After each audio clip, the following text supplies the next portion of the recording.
Hey, what's going on, guys? It's your boy Chick Smooth. Thank you guys for subscribing to my channel and for liking my videos. If you haven't liked this one, stop what you're doing and hit that like button ASAP, all right? Listen, I'm glad you guys are enjoying all the content that I'm putting out. If you're really watching, I'm putting out about 5 to 10 videos a day just for you guys, all right? So some of you guys have asked, what's the number one way to support me? To be honest, is by donating to my Cash App or Venmo. It's Chicks908 on both of those platforms. Any amount that you want to give is cool with me. A lot of these videos that I'm putting out for you guys, I'm staying up late. I'm working like a dog for you guys. I'm getting about 3 to 4 hours of sleep each night, all right? So if you want to show some support, hit up the Cash App or Venmo. I've got a lot more amazing, funny content for you guys. All right, so let's jump right into this one. The Joe Budden podcast, we air twice a week, Wednesdays and Saturdays, going on in February. That'll be 6 years for us. And my history in broadcast, well, I'm a retired musician, and I think that was broadcasting as well. In 2004, I was the host of the Hot 97 morning show, I think, for about a year. That was fun. Joe Budden TV in 2007 was also a form of broadcasting, maybe not podcasting, but maybe vlogcasting, if that's a term. In 2010, I just started uploading a show across streaming platforms called This Is My Fucking Show. There was no guest. There was no format. It was just me sitting in a room speaking alone for an hour to an hour and a half. And I did that for maybe a little over a year. So just a brief history on myself and my path and my journey. And I'm here to kick it with all of you beautiful, beautiful people. Thank you. Thank you for that. I really appreciate it. Okay, so let's start with the first question. Guys on the panel, who should actually start a podcast is the question. I'll jump out because I think my answer is pretty simple. I think people who should start podcasts are people who understand storytelling and who understand marketing. Podcasting is just like television. It's a form of digestible content that you want someone to walk away with something. With 30-minute sitcoms, you want to walk away feeling good. You want to walk away with a few laughs. You want to walk away, and move on to your next thing. If you're creating a dramatic thriller, right? You want to make sure that you have a villain. You want to make sure that you have whatever it is. So you should look at podcasting if you're someone who understands storytelling, and then you're also someone that understands marketing. Because the difference in just having a podcast and then a podcast that has listeners is marketing. And so that's what I would say.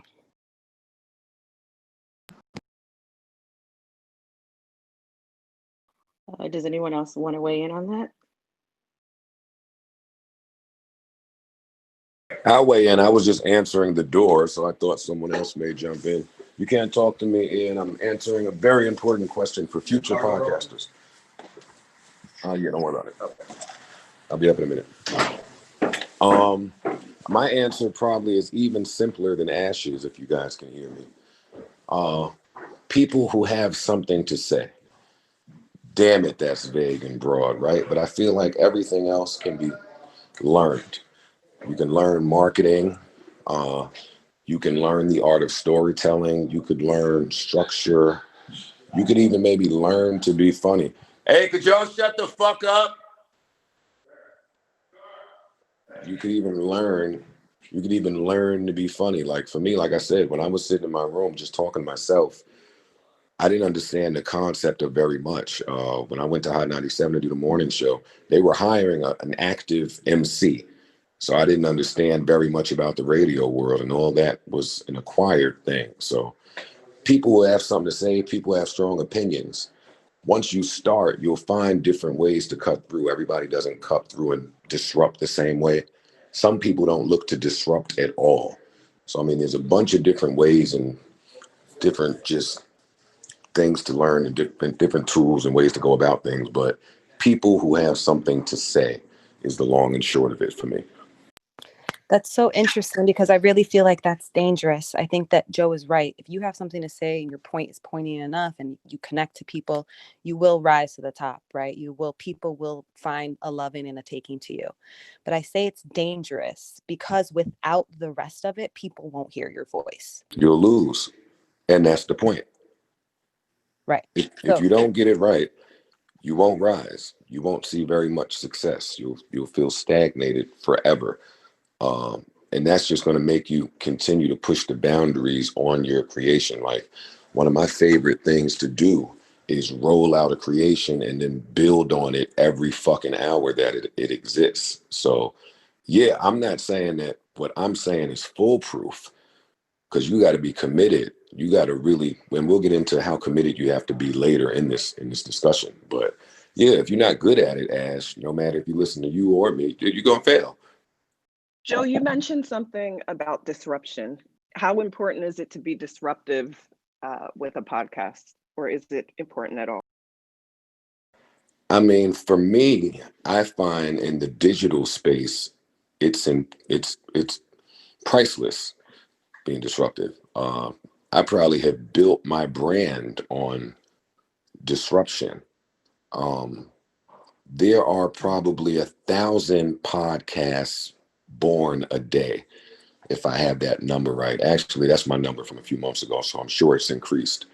They are taking the popular news shows and making them podcasts. They're taking popular television shows and making them podcasts.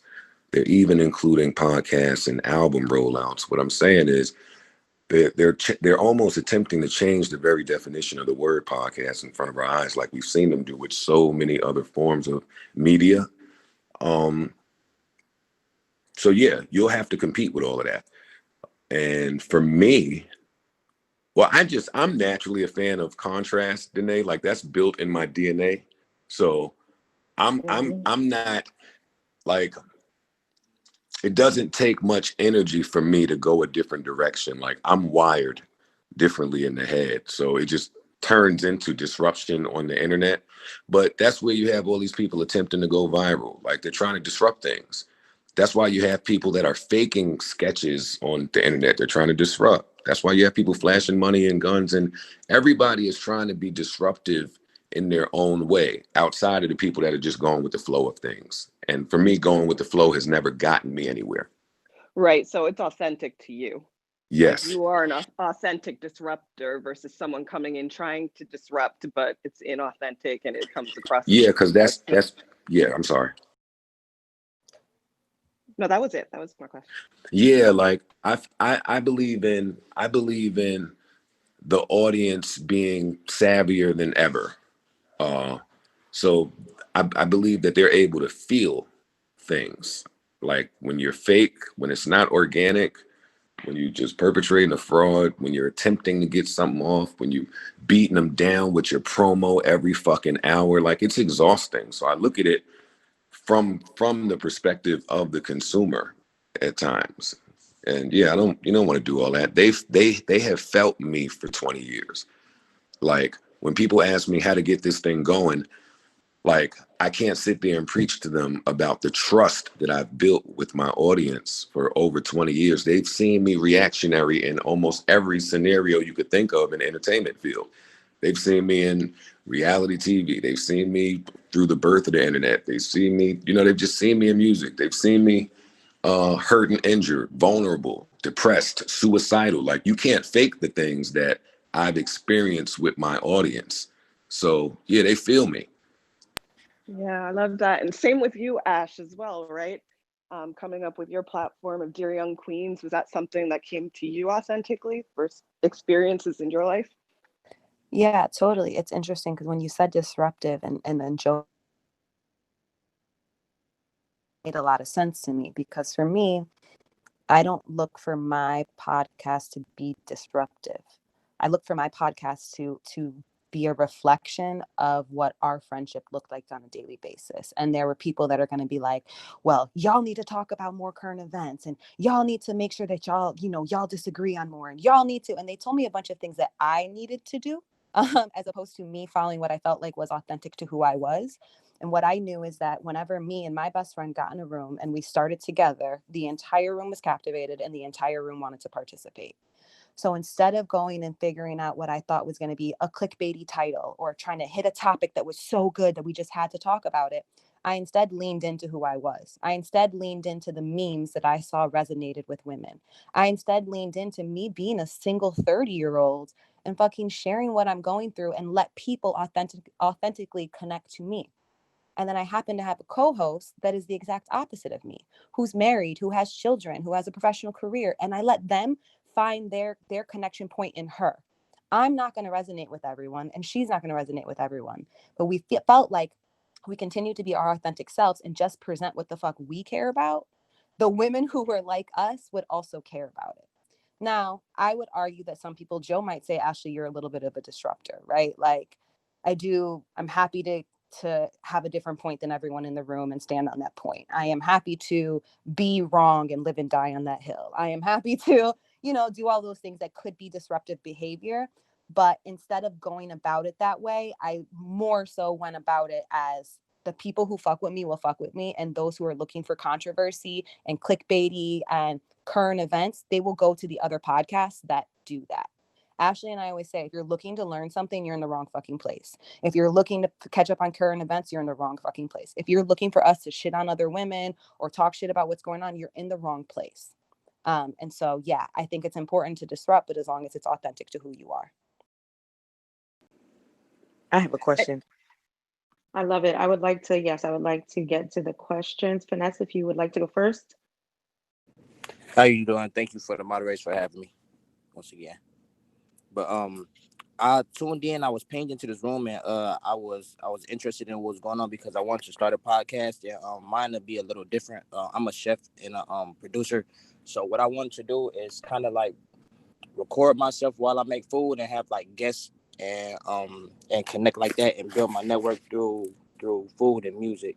So listening to what you guys were saying, the only question I had would be, where do you think would be the best place for me to start marketing wise for a podcast? Because I never thought to ever do one. This would be my first time doing something like this. I'll answer it.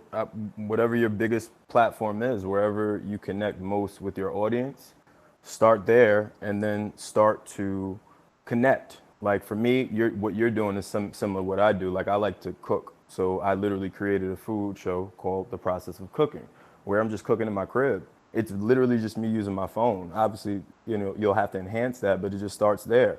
Post it, then talk to your fan base, see what they think about it. Start from there.